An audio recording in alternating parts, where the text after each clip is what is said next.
Ashamar kafuni hordoftoonni siifan tuubii jalatti kan argamtan biyya keessaa fi biyya alaa anis nagaadha waaqeeffaa galatu sin jechuu jaaladha jechuudha. Akkuma kan hordoftoonni amantaa kiristaanaa immoo nagaan araarri jaalalli waaqayyoo haalaaf kalatti kitaabni naannoo mandara sin jirtan hundumaan siniif habaayit an nagaadha waaqeeffaa galatu. Guyyaa irraa jechuudha siifaniin gaaffii naaf ergitee jirte jechuudha. Keessummaa gootee naaf ergiteerti mana isheetti waaqayyoo barakee haa eebbisu sin jedha guddaas naaf galatoomi. Akkuma kana immoo dhaamsa tokko isiniif qabachuudha. Siifaniin kan natti dhaammatte jechuudha. Namoonni siifan tuubii like subscribe godhin jechuudha. Like godha subscribe godha. Akkuma kana mallattoo notificationii olirra kaadhaati. Guyyaa isheen qophiilee bashannansiisoo dinqisiisoo isiniif lakkisu akka isiniif qaqqabutu. Akkuma kana immoo share godhaa isiniin jechuu jaalladha jechuudha. Yoo nuti waliin guddifne yoo nuti wal bira dhaabanne ormatu gandaa dhufee nu guddisa miti jechuudha. Kana isiniin jechuu jaalladha jechuudha. Gara gaaffiitti isinii darbaa jechuudha. Dursa immoo dhaamsa tokko isinitti dhaammadhan immoo kan na bira dhaamsi kun immoo jechuudha. Kan gara siifanitti naaf dhaamtanii qalmaaf na qopheessitee jirti waan ta'eef akka ragaa taatan asumarraa isinitti hima. Gaaffiin ishee immoo kunoo na jira jechuudhaan immoo nan dubbisa jechuudha. Waliin deebisna jechuudha. Saaroon eenyudha gaaffii tokkoffaan. Saaroon ana dhagaa siifan nan beektu amma inni kana. Hordoftoonni illee Saaroon ana dhagaa namni biraan jiraanatti fakkaatu Saaroon eenyudha? Anaan gaafataa jirta barra anumadha Saaroon waan biraan jiru. Egaa Saaroon eenyu akka ta'e gadi fageenyaan ibsachuu barbaadde waan ta'eef akka ani ibsuu barbaadde waan ta'eef Saarooni nama daftee ariifattee nama aartudha dubbittis nama ariifatudha jechuudha nama jarjartudha jechuudha. Kun amaluma kiyyaan iyyuu ofitti nan gaabbachuudha amala kana qabaachuu kootti iddoo tokko tokkotti garuu na boonsa iddoo tokko tokkotti garuu namiidha waan ta'eef nama dafee ariifatee yoo aare immoo iddoo aare sanatti irmijjaa yookiin tarkaanfii tokko fudhachuudha jechuudha. Isa kana maatiin koollee ni beeka jechuudha. Anarra darbee jechuudha. Nan ariifadha jechuudha baqa. Aariittiin yoo waan tokko hojjechuuf ka'etti baqa nan ariifadha. Yoo nama wajji walitti bu'e yookiis immoo waan tokko aarees immoo jechuudha waa balleessuutti sammuun kee baay'ee ardi ta'a jechuudha. Kun gaarii yaada gaarii kan ta'e nan beeka garuu maal godhare jechuudha kennaa ganamaadha. Baay'ee nama aaruudha nama isa waan godhe sana waan balleessu tokko fakkeenyaaf yoo namatti balleessitti sana immoo nama gaabbu yookiin immoo gara ifamaa bal'aa gara bal'aa qabaatudha jechuudha. Bakka gaabbii nan qaba jechuudha. Yeroo sanatti na ariifadha jechuudha. Kan biraa immoo jechuudha irra caalaa osoo namni nama dhibsi wayya jechuudha abbaan of ibsuurra sababiin isaayyuu gororrii margu abbaan of hin argu jedhamtire jechuudha mammaksi. Kanaafiyyuu ani waan gaggaarii dubbachuu danda'a. Namni immoo iddoo mudaa kiyya natti himuu danda'a waan ta'eef iddoo mudaa koo ofirratti arguu dhiisuun mala gaariidha jechuun nan danda'a jechuudha.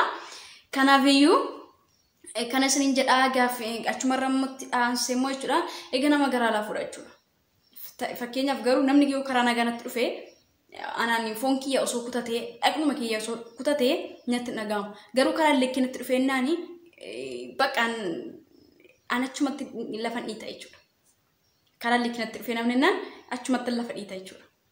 Garuu yoo karaa nagaa natti dhuftee baqaan waan barbaade miti anumaan foon koo kutattee natti dhaga'amu jechuudha. Gara laafummaa jechuudha. Kana jechuudha. Kan biraan beeku namni immoo hamtuudha jechuudha. Danda'an akka kanatti hin beeka. Obboloonni qaamaan na argitanii qaamaan wal faana jiraanis immoo ni beektu amala koo kana jechuudha gadi fageessan. Isin iyyuu anarrayyuu darbee isaan ofii koo beekiroo isin iyyuu yeroo itti nattaafatan jirtu waan ta'eef namoonni siifan tuubii hordoftan muraasni ni jirtu. Akkuma kana isin jechuu jaalladha jechuudha.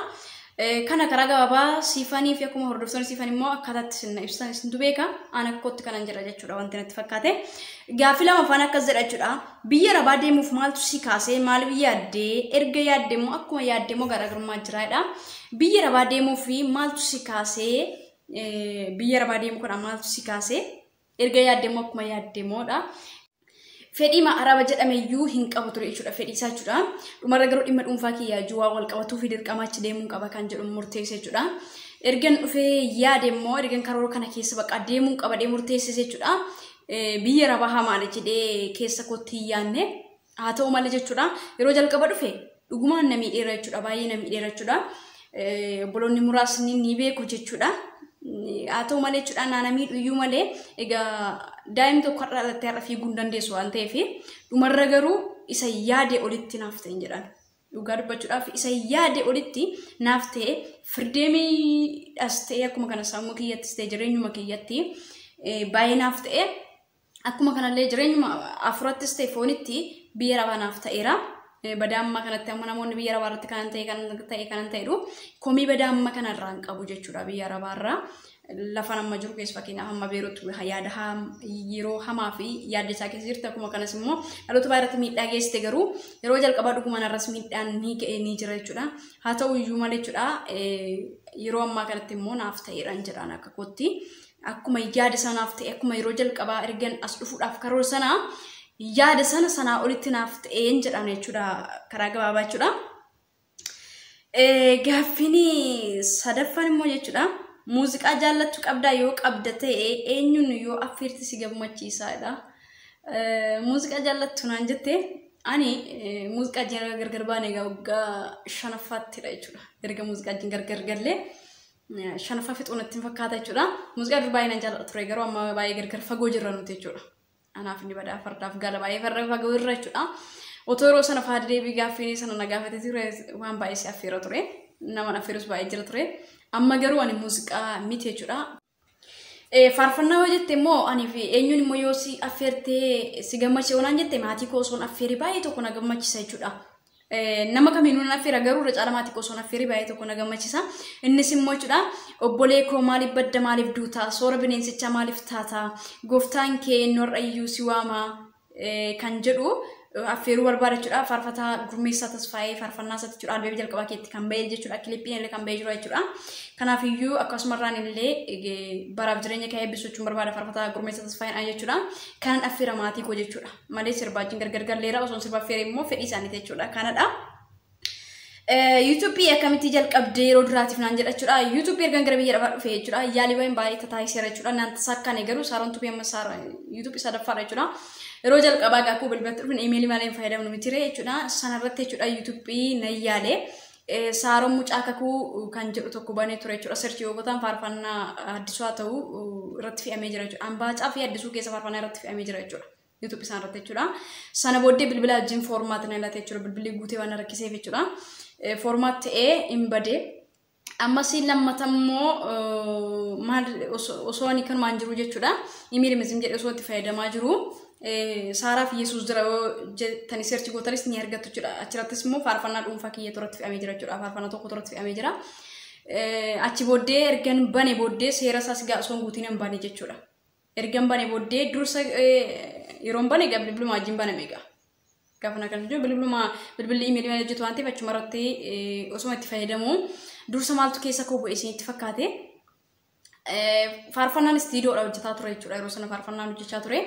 Yeroo sana faarfannaa koo isarrattan gadhiifadha. Feesbuukii qofa irrattan gadhiifadhaa kan jedhu keessa koo keessan deddeebi'a ture jechuudha. Namni YouTube irratti seenaa ilaaluu qaba kan jedhu keessi kiyya waan guutee fi achii maalan godhee YouTube isaan irrattanii fe'achuu qaba kan jedhuun murteessee erga murteessee booddee ani yaadni koos kan hin qabne bakka sana booddee istiidiyoodha faarfannaan kun haa dhufee ariifadhee achuma irrattanii gadi lakkise jechuudha. Seera YouTube immoo guunne siin jedheera. Abduun immoo barsiisera jechuudha.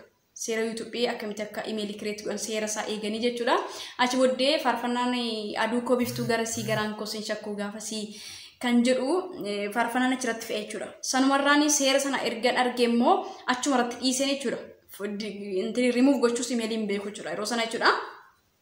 Achi faarfannaa sana achuma irratti dhiiseen isa saaroon tubii kana jechuudha.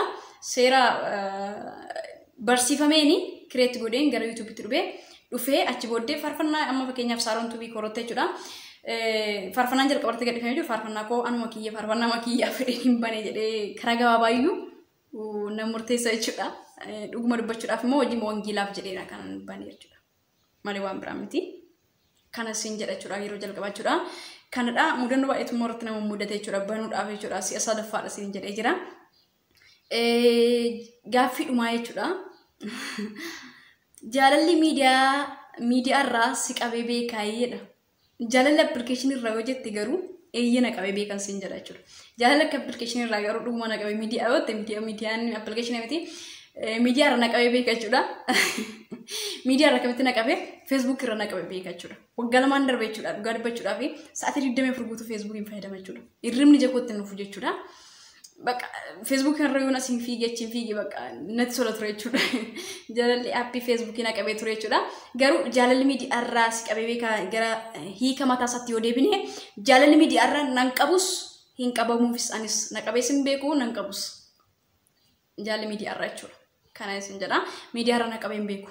Anis hin qabamuu fi innis nan qabu jechuudha. Kanaaf iyyuu daangaa walitti goonee jirra jechuudha. Kana fakkaata gaaffiin siifan jechuudha. Kanaaf iyyuu galatoomaa like subscribe share immoo godhaa jechuudha. Akkasuma